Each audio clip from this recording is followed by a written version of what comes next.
Sí, vamos a ponerlo así para ayudarlos a ir bajando un poquito el... Yo aquí les voy a ver esta primera prueba. Yo esperaba todo el rato que fuera un fracaso. Totalmente esperable. Y no es un castigo en el fondo porque yo no les tenga apreciación o no crea que sean capaces. No tiene que ver con eso.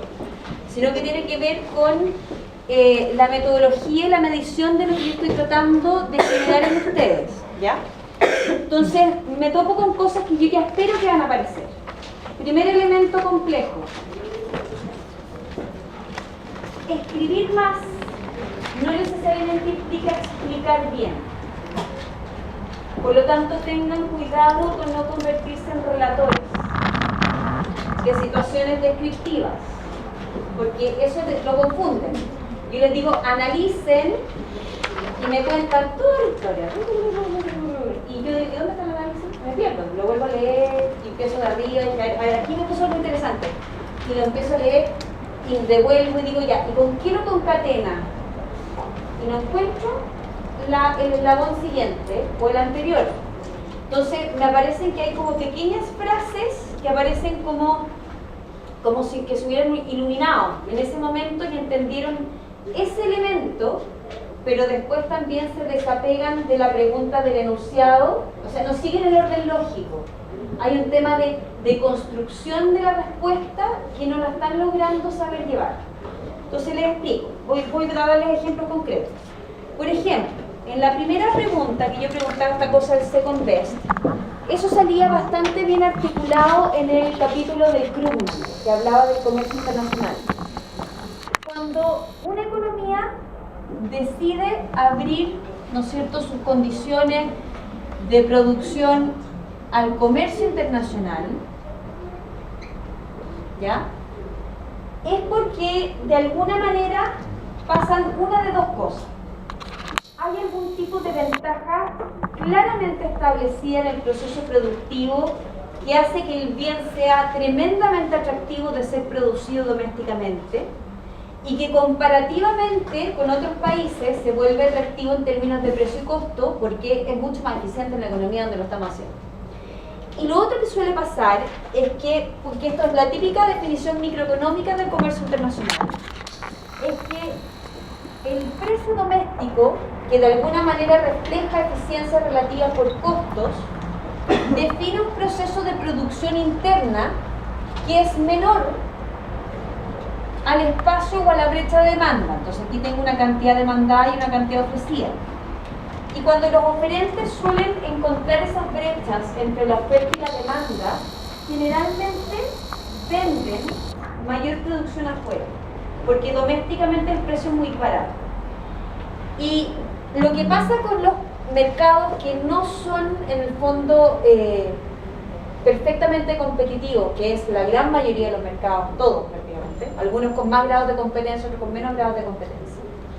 Lo que pasa es que están afectos a distintos costos. Entonces, esta cosa tan lineal y tan limpiecita no ocurre. Entonces, ¿qué empiezan a pasar? Empezamos a enfrentar barreras por los costos de producción, de introducción, de competencia, de información, que a veces cambian la pendiente de la oferta. Y pasa en otros casos que los países, tratando de proteger domésticamente sus ofertas, además se ponen inteligentes y aplican tributos. Dice, protejamos la industria doméstica, entonces le ponemos tributo a la importación y fijamos un precio artificialmente distinto que empieza a reflejar otras posiciones de oferta y otras posiciones de demanda. Entonces lo que empieza a pasar es que en esta distribución de estos mercados imperfectos, donde más encima hay una autoridad que regula y que decide hacer estas cosas súper inteligentes para tratar de ordenar, se producen varias cositas. Se produce una asignación de recursos equivocada, porque empiezo a definir precios y costos y funciones de oferta que son distintas a las del mercado. Por lo tanto, el uso de los recursos no es el más eficiente, uso más recursos y más caro de lo que podría usar en un mercado que no es perfecto, pero que me da espacio de ordenamiento doméstico. Entonces genera un espacio de pérdida. ¿ya? Que va a depender de las áreas, de cómo esté reflejada la pendiente de la oferta. Por ejemplo, en este caso, si pongo esto acá, voy a tener un triangulito ahí de pérdida, ¿ya? ¿Y qué pasa con la demanda?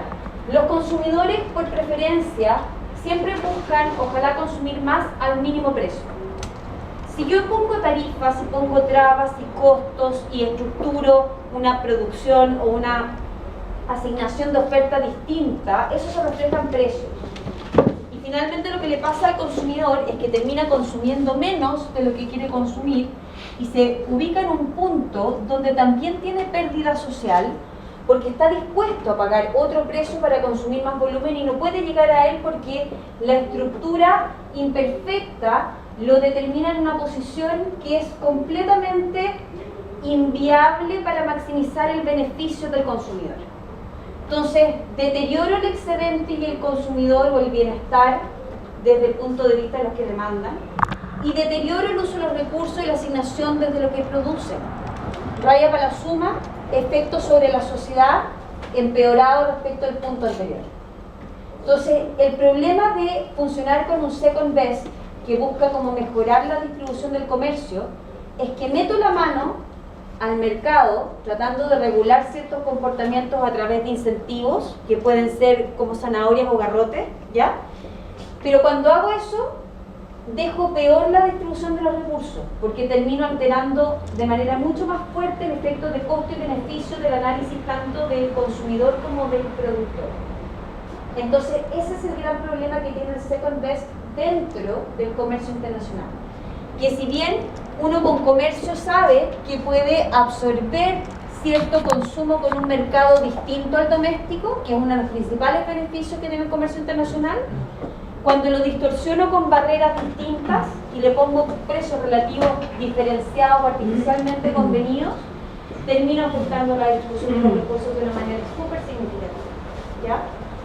Entonces, me pasa que algunos entendieron tal vez el concepto un poquito más teórico del second best, como la definición, pero tratar de explicarlo respecto de la aplicación del comercio internacional se me perdieron completamente. Entonces se quedaron dando vuelta en el concepto de los mercados imperfectos o de esa segunda mejor alternativa, dado que la primera no la puedo alcanzar, y se olvidaron de explicar cuáles podían ser efectivamente las distorsiones.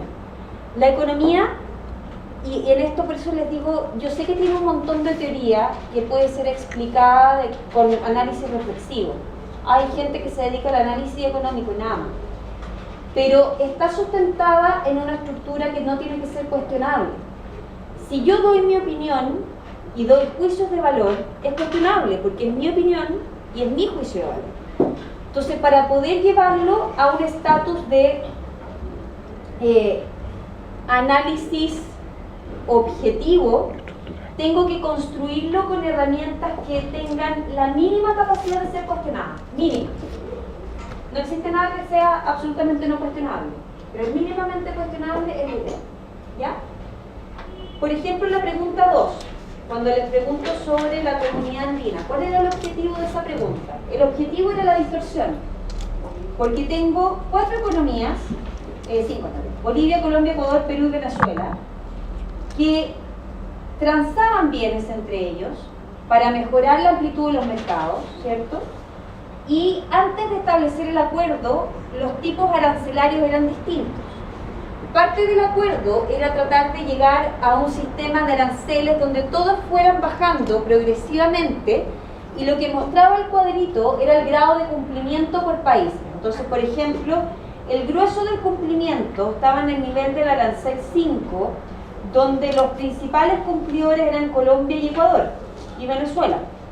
Perú tenía un cumplimiento de una aplicación de aranceles de 10%, por lo tanto distorsionaba los precios, y Bolivia también de 10%. Entonces teníamos a Perú y a Bolivia, en el fondo comerciando un grupo de bienes que está acordado bajo un acuerdo marco de Tratado de Libre Comercio, con una distorsión de bienes que está con un precio por arriba del otro. Cuando yo genero distorsiones de bienes, se me produce eso, o se me produce simple y llanamente que... Oye, no me funcionan los plumones. A ver si tengo.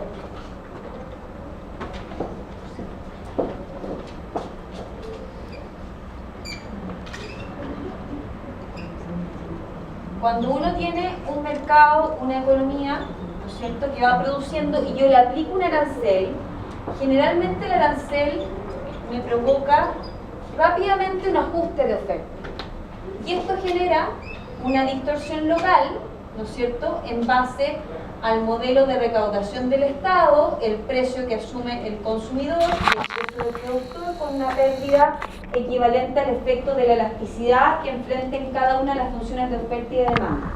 Entonces, si yo tengo un bloque de comercio funcionando, donde cada país va a tener un ajuste de mercado que va a tener un comportamiento, ¿cierto?, establecido en base al tipo de arancel que aplica, yo claramente voy a ver aquí problemas, ¿no?, en este tratamiento de acuerdo, pero principalmente viene dado por la diferencia o la distorsión en los precios. En cualquier mercado, el precio va a ser siempre la variable que va a detonar ciertos incentivos en el comportamiento. La demanda y la oferta responden a ese nivel de precio de una manera distinta, dependiendo del grado de elasticidad que tenga esa demanda o esa oferta respecto del precio. Entonces, países que son más elásticos o que son más sensibles sacándose los precios van a recibir el golpe mucho más fuerte que aquellos países que no reciban efectivamente el golpe porque tengan algunas otras alternativas de sustitución local que les permita de alguna manera amortiguar el impacto del precio. Entonces, cualquier tipo de acuerdo que no llegue a una distribución, yo lo que quería que se dieran cuenta de alguna manera era que en este caso el acuerdo no llegaba a una aplicación simétrica de precios, por lo tanto eso sí o sí iba a provocar distorsión e iba a favorecer el flujo de comercio en aquellos países que tenían aplicado un arancel mucho más bajo que los que tenían un arancel mucho más alto. Por lo tanto, si el acuerdo buscaba mejorar el bienestar a través del comercio internacional, claramente que en este acuerdo Perú y Bolivia se habían perdiendo, porque ellos estaban con un nivel de aplicación de arancel como por el 10% y los otros más o menos nivelados, un poquito de diferencia, pero bien concentrados en el 5%.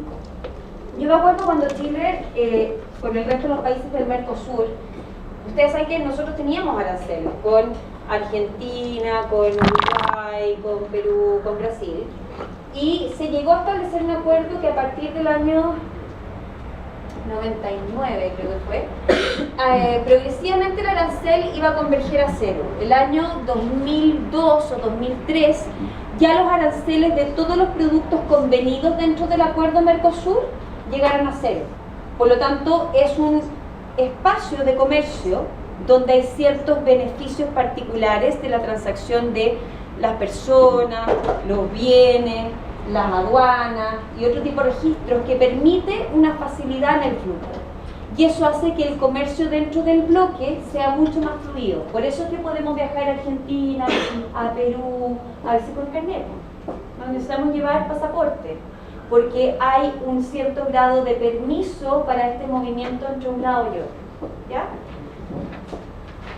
Aquí vamos a llegar a ver.